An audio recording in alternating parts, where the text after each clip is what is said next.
अब बात फलों के बाजार की, जहां मौसम ने पूरा गणित बदल दिया है। बेमौसम बारिश की वजह से आम की फसल को नुकसान हुआ है, जिसका सीधा असर बाजार में सप्लाई और कीमतों पर देखने को मिल रहा है। मुंबई की एपीएमसी मंडी में अब केसर आम की आवक शुरू हो चुकी है, लेकिन कम उत्पादन के चलते इसके दाम पिछले साल के मुकाबले बढ़ गए हैं। वहीं हापुस आम का सीजन अब खत्म होने की कगार पर है और ग्राहकों का रुझान तेजी से केसर की तरफ बढ़ रहा है। आखिर बाजार में क्या है मौजूदा स्थिति और आने वाले दिनों में कीमतें किस दिशा में जा सकती हैं?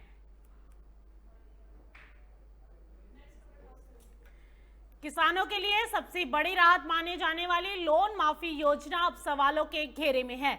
सरकार के नए आदेश में कड़ी शर्तें रखी गई हैं, जिसकी वजह से बड़ी संख्या में किसान इस योजना से बाहर हो सकते हैं। आरोप है कि जिन किसानों को पहले राहत का वादा किया गया था, अब उन्हें सीमित राशि और शर्तों में बांध दिया गया है। किसान संगठन इसे वादा खिलाफी और बड़ा धोखा बता रहे हैं और अब इस मुद्दे पर सियासत भी तेज हो गई है।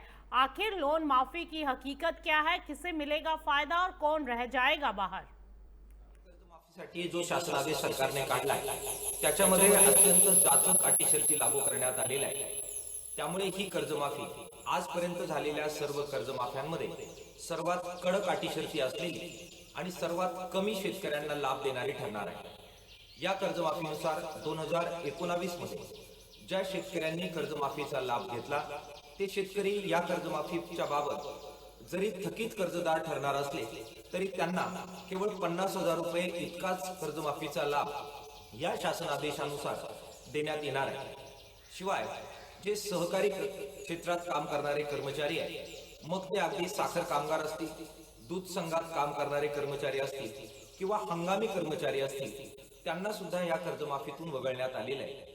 नियमित कर्जदारांना 50,000 रुपयाचा लाभ आणि त्याचबरोबर 2019 मध्ये ज्या 31 लाख पेक्षा जास्त शेतकऱ्यांना कर्जमाफीचा लाभ मिळाला ते जरी आता थकीत झालेले असले तरी सुद्धा त्यांना सुद्धा 50,000चा लाभ ह्या अटी शर्ती लागू केल्यामुळे 2 लाखाचं कर्ज माफ होणं ही केवळ घोषणा ठरणार आहे। बहुसंख्य शेतकरी